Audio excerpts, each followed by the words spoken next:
Laura Bennett is my name. I am a 20-year-old sophomore at the University of Oregon, where I am studying in political science.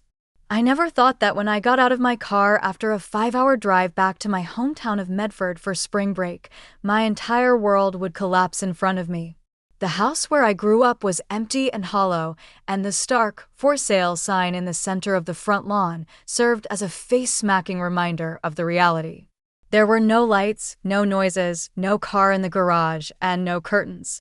When I saw the street lamp with the crack I stumbled over in primary school, I realized I had the wrong address. Even though it wasn't mine anymore, everything was in the same location as my old house. On the front steps were 3 black garbage bags. With my head spinning and my hands shaking, I stumbled up the porch and untied one of the sacks. There were many textbooks, a broken picture frame of me standing between my parents at my high school graduation, and the red sweater my mother had given me the previous winter. Mom didn't answer when I phoned her. I gave my dad a try. 3 rings later, he answered. "The home is in front of me. Where is everything? Dad, what's happening on?"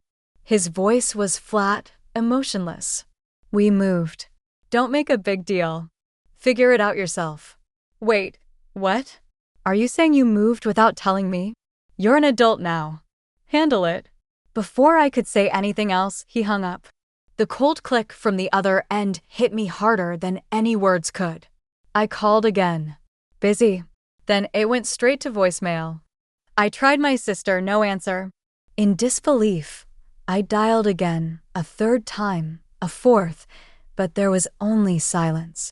I stood frozen as the light of the afternoon began to fade. The wind whispered through the bare branches in the front yard, where my sister and I used to hang Christmas lights every year. Everything suddenly felt unfamiliar, like a half-forgotten dream I never wanted to revisit. One question echoed in my mind. Did they ever really consider me part of the family? I didn't cry. I couldn't. Not because I was strong, but because everything had happened so fast that even my emotions couldn't catch up. I gathered each heavy trash bag and stuffed them into my car trunk, as if I were collecting the shattered remnants of a life I no longer belonged to. That night, I stayed at a roadside motel. The bed creaked with every move, and the thin blanket felt colder than the silence I'd been left in. I unpacked what I could, some notebooks, a few winter clothes, an old laptop, and a small journal with a bent cover. No letter, no note, not even a scrap of explanation, only silence and 3 trash bags. I stared at the ceiling, wondering if I had been reckless, irresponsible. I might have understood, but I was the one who sent part of my paycheck home every month. I never asked for anything. I tried every day to be someone they could be proud of, and yet this was what I got, abandoned as if I never mattered. I unlocked my phone and scrolled through my last messages with my mom. The most recent one was from 2 weeks ago. "Don't forget your coat. It's cold out." No warning, no clue. That was when I understood. If they chose to erase me from their lives, I'd do the same, not out of hatred, but by walking a path they'd never be part of again. I opened my laptop and created a new folder. Named it New Beginning. Lying on that motel bed, soft yellow light from the bedside lamp casting blurred shapes on the ceiling, I couldn't sleep. Memories surfaced like bubbles in water, moments I used to treasure as proof I had a home to return to. I was always the safe child, never loud, never demanding. While my classmates went out on weekends, I stayed in to study. When parties happened in the dorm, I worked extra shifts at the library. Every time I received scholarship aid, I wired some home to Mom. Sometimes $50, more if I earned extra at the campus cafe. It never felt like a duty. I just wanted to help, to be seen. But in our house, the one who got protected was not me. It was my younger brother, Kyle. Kyle is 3 years younger. He struggled academically, changed schools 3 times in 2 years for being a bad fit. He was once caught smoking behind the high school and even shattered a neighbor's window during an argument. Yet every time something happened, Mom rushed to his defense. He's just a kid. He doesn't know better. Boys are impulsive sometimes. At least he doesn't run away like some kids do. And me? I never ran away, but I was the one left behind. Once, in 11th grade, I won second place in a statewide essay contest and was invited to be honored at the school board meeting. I was so excited, I invited the whole family. That night, Dad said Kyle had a stomachache. No one came. I stood on stage alone, hands cold, eyes trying not to skin the empty chairs. Kyle once got suspended for spray painting "No More Lies" on a school wall. Dad met with the principal, came home angry. But still, they gave him a motorbike for his 17th birthday. Me? I got a $20 gift card. It was never about the money. I just wanted fairness. But in our house, silence, obedience, and sacrifice seemed to be the easiest things to forget. Now, I don't have to wonder anymore. They made it clear with their actions. They threw me out along with 3 trash bags. I scrolled down old texts with Kyle.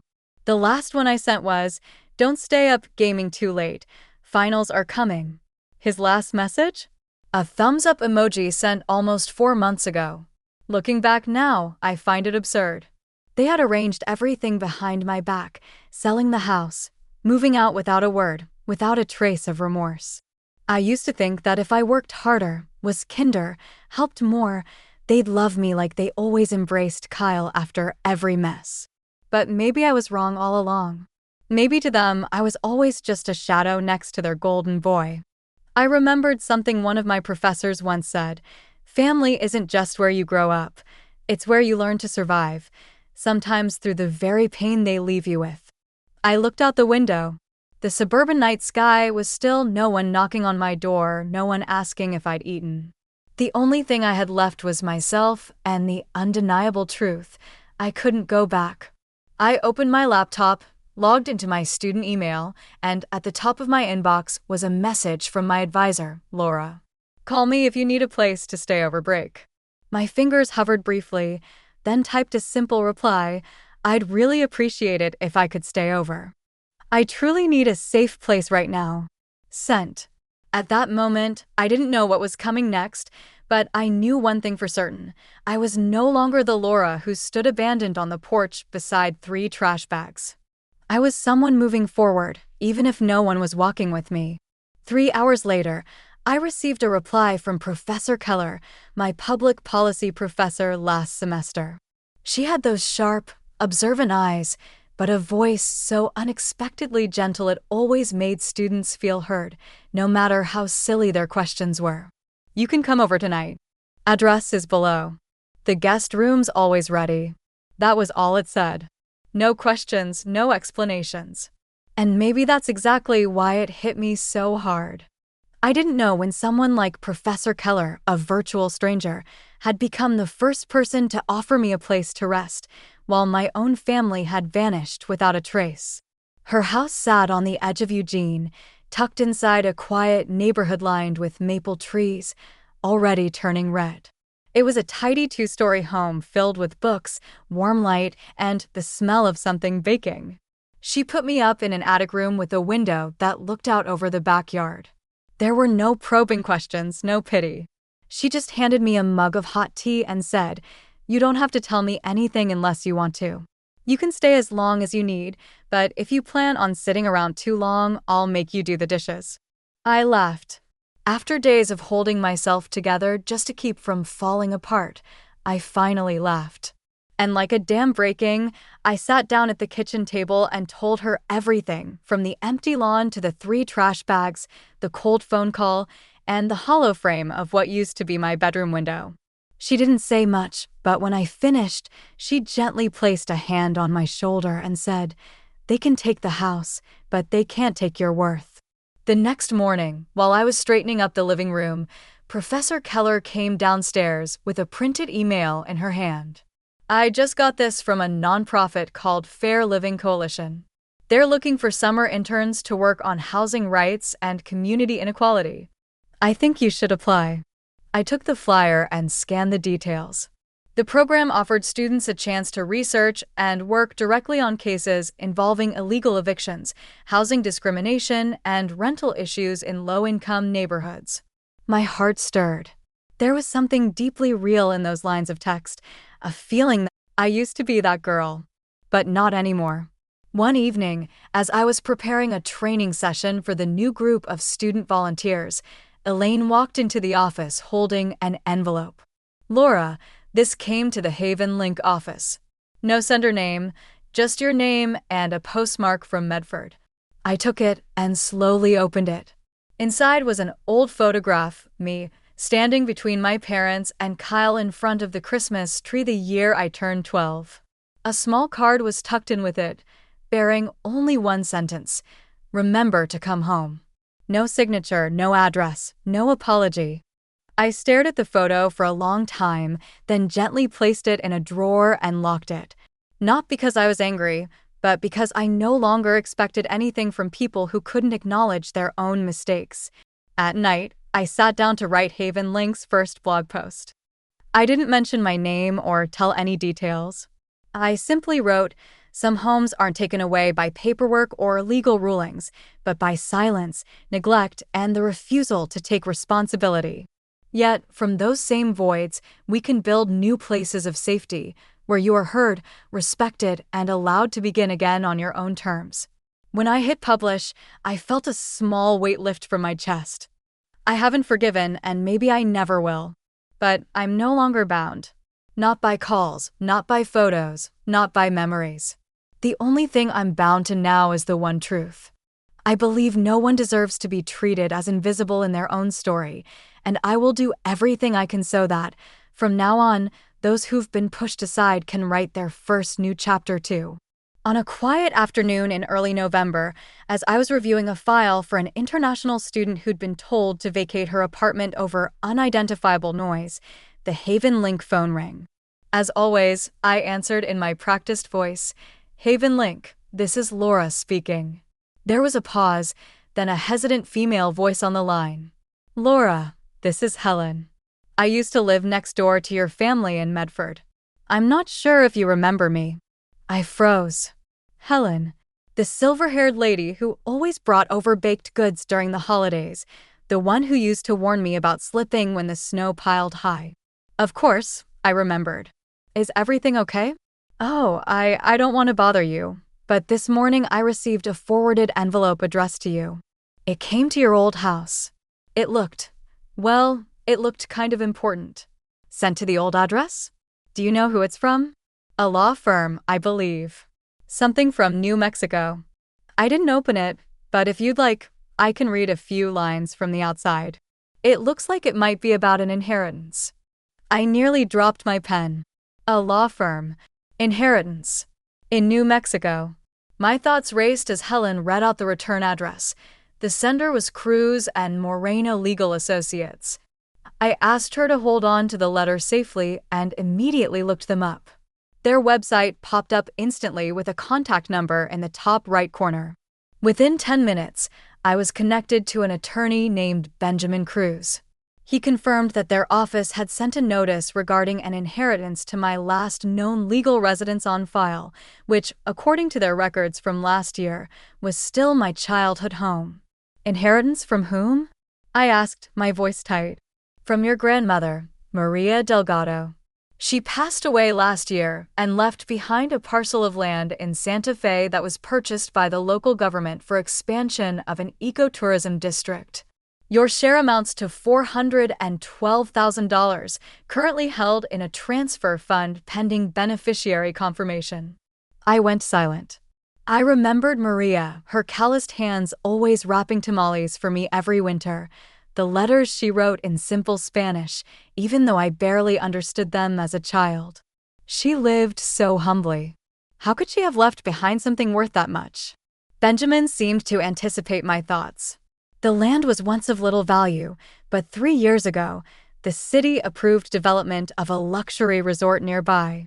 The land value surged. Her plot was reassessed and purchased at that amount. You're the sole legal beneficiary, as specified clearly in her will." I could barely breathe. Then why am I only hearing about this now? A brief pause. "The first notice, according to her files, was sent to your parents, who were listed as your legal guardians at the time since you were still a minor." My heart pounded in my chest. I hung up, and one thought echoed loud and clear. They knew. They had known all along.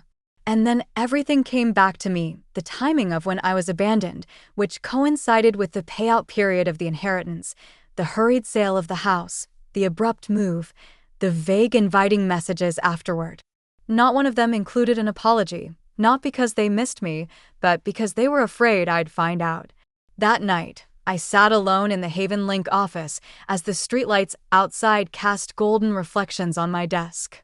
I pulled out the family photo again, the one I hadn't been able to destroy before because a part of me still hoped some of the past had been real.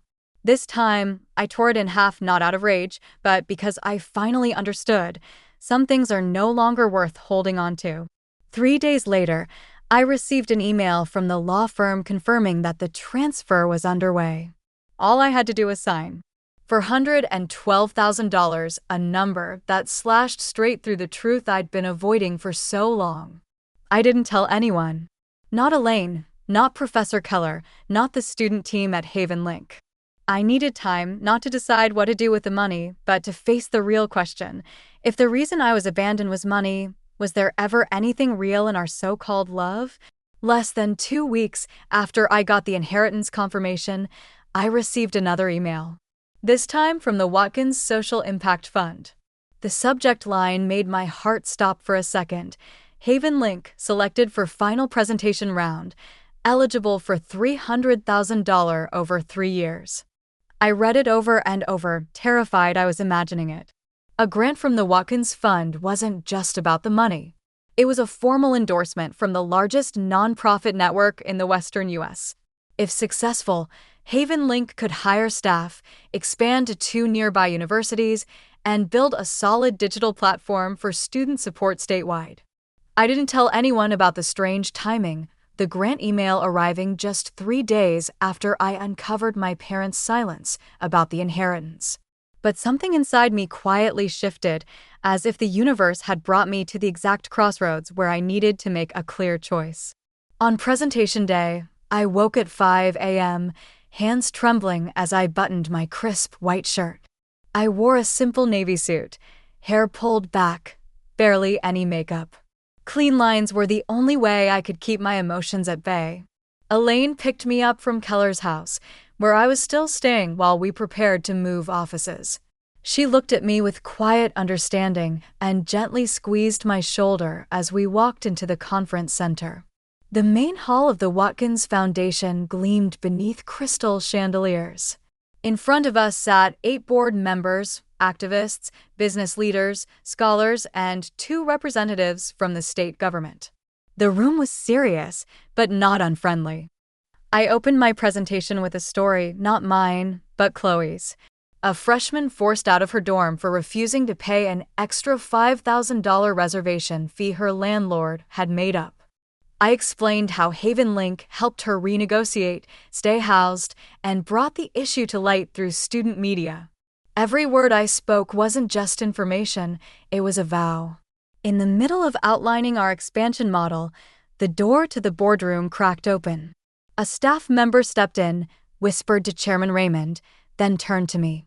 "Apologies for the interruption, Ms. Bennett," he said, calm and courteous. "There are people in the lobby saying they're your family. They're asking to speak with you before you finish." The room went silent. Elaine looked at me, not with concern, but with total faith that I'd know what to do. I took a deep breath. "Thank you, sir, but I'd prefer to continue. I'm here today not to resolve personal matters, but to speak for the community Haven Link represents." Mr. Raymond nodded. "Understood. Please continue." I turned back to the screen, pointer in hand, voice steady. Behind me stood an entire team that had poured their hearts into this mission. In front of me was a chance to create real change. I wouldn't let the past interrupt my present, not this time. When the presentation ended, the board asked a series of questions, from financial sustainability to outreach strategy. I answered everyone with confidence. Elaine and I had rehearsed for this moment for weeks. As Mr. Raymond thanked me and said the final decision would be announced in 2 weeks, I bowed my head slightly, already feeling a quiet release in my chest. I walked out of the meeting room and saw them immediately. Mom, Dad. No one said anything. The only sound was the spoon stirring quietly in Kyle's coffee. I lowered my voice, but every word felt like a knife. I didn't come here to forgive. I didn't come here to hear an explanation. I came because I wanted to say one thing clearly. I don't need closure. I've already had it on my own. I turned to Kyle. You're the only one in the family who reached out to me with kindness. You don't have to choose sides. Just live more honestly than I ever could at your age. Kyle lowered his head. I didn't blame him. He's young. He can still be different from them. Finally, Dad spoke, his voice dry. You've always seen yourself as the victim, Laura, but do you know what we've had to sacrifice? I chuckled softly, not out of satisfaction, but because I was so used to this tone by now. If you think I'm the victim, then you've never understood me. I am the survivor, the one who rebuilt from the wreckage that you and Mom created. I stood up, pulled out my wallet, and left enough money for the 3 coffees. I don't need you to apologize, but if you really want to make up for it, the only way is respect my boundaries. No more calls, no more vague texts, no more surprise visits. I'm not the little girl I used to be. I turned and walked out, not looking back. No tears. No anger. Just finality. Outside the cafe, the December wind brushed past my coat. I took a deep breath, then pulled out my phone. A new message from the Watkins Foundation appeared. Congratulations. Haven Link has been selected for the final round, nominated for a $300,000 grant over 3 years.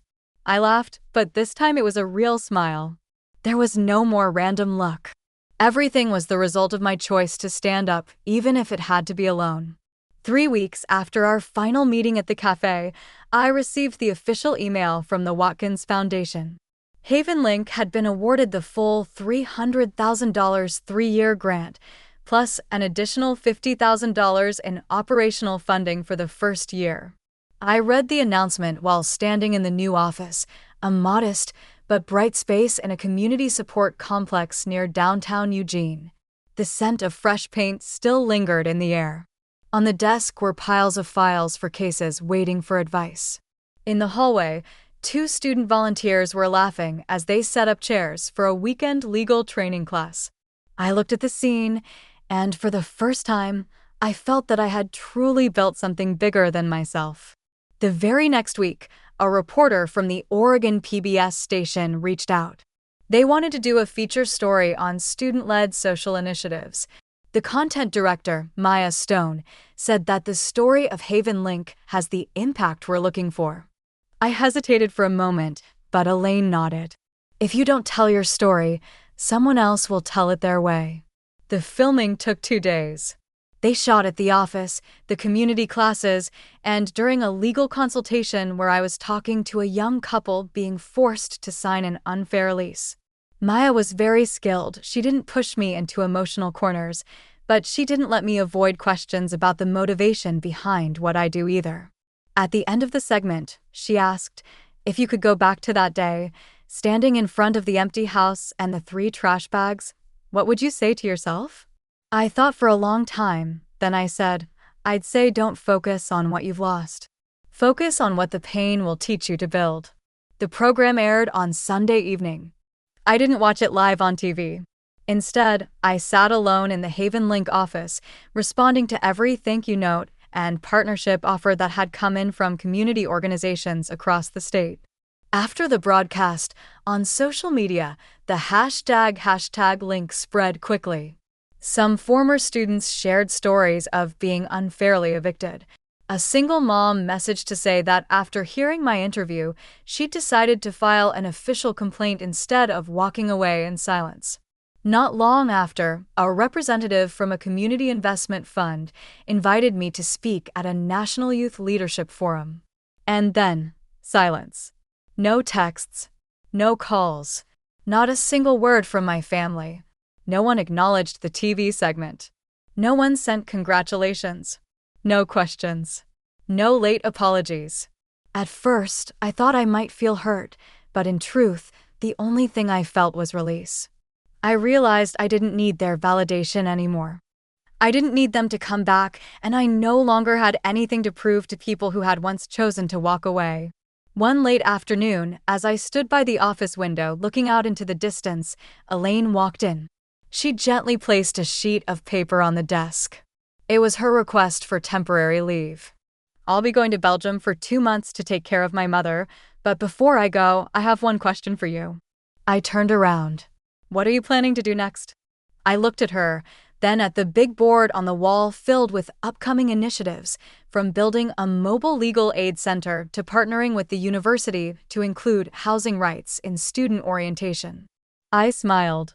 I'm going to do what Haven Link was born to do, keep a roof over the heads of those who no longer have a place to return to. Elaine nodded, her eyes full of trust. That evening, I returned to my small apartment near Alton Baker Park, sitting at my old wooden table with a warm cup of tea. Outside, the streetlights cast a soft glow through the window. I opened my phone and looked at my contact list, where my mom, dad, and Kyle's names were still saved. But this time, I didn't delete them and I didn't call. I simply tapped the mute icon next to each contact. It wasn't avoidance. It was a choice. I chose to keep my peace, my clarity, and the quiet strength I had earned through the months I walked alone but never gave up. Because sometimes family isn't where you come from, it's where you learn to stand and build the home you always wished you'd had. By February, as spring began brushing the bare branches outside the Haven Link office windows, I sat in our small meeting room, preparing for the first roundtable with new partners. Outside, the volunteer team was setting up an intake table for students from a nearby university. Inside, I was finalizing the plan to open our second branch in Salem, where immigrant student rates are high and legal support is scarce. My life now consisted of reports, the quiet smiles of tenants who got to stay in their homes, and afternoons rushing from one office to the next. Strangely, I didn't feel drained. On the contrary, I had never felt more whole. One Friday afternoon, Professor Keller stopped by the office with a bag of homemade cookies and a few old newspapers. I saw this article on Haven Link in Voices for Justice magazine. I saved a copy to give to you. I opened the cover and saw a photo of myself reaching out to shake hands with an elderly woman, both of us smiling with a warmth that went far beyond just housing advocacy. Professor Keller sat down, poured herself some tea, and looked at me with that familiar, gentle gaze. Laura, what do you think makes a home? I thought for a moment, then answered, a place you can walk into without needing to prove your worth, where you're trusted, seen, and allowed to be yourself. She nodded, said nothing more, but I knew she was one of the first people who ever gave me that definition. That night, just as I was pouring water into a glass pitcher in my apartment, the doorbell rang. I figured it was a neighbor, but when I opened the door, standing in front of me was Natalie, the nursing student from last year who once told me about being evicted from her dorm due to a misunderstanding. Now Natalie was a part-time staff member at Haven Link and had just received a scholarship to pursue her master's in public policy. She smiled, holding a bouquet of white tulips. You can't just let me have a private graduation ceremony without inviting the person who pulled me out of my darkest time, right? I stood still for a second, then wrapped her in a hug. No words needed. People like Natalie, Elaine, and Professor Keller, they were living proof of something I only truly understood now. Family isn't where you're born. It's where you get to be reborn as someone chosen, loved, and seen. I once believed I'd been discarded, but the truth is, I was set free, freed from a place where love had to be earned through silence, obedience, and carrying the weight of others' fractures. I don't deny what happened. I don't erase memories, and I don't rewrite history, but I no longer let that history define my worth. Today, at the end of the month, Haven Link hosted its largest seminar since our founding. Nearly 200 people attended, students, nonprofits, local officials, and leaders in community law. As I stood on stage, looking out at the attentive faces in the audience, I didn't think of my parents. I didn't think of the house we used to live in. I thought of that first moment I opened the black trash bag on the porch, saw the old book, the cracked photo frame, and the scarf Mom knit me when I was 16. And I knew I had come far enough to understand that what I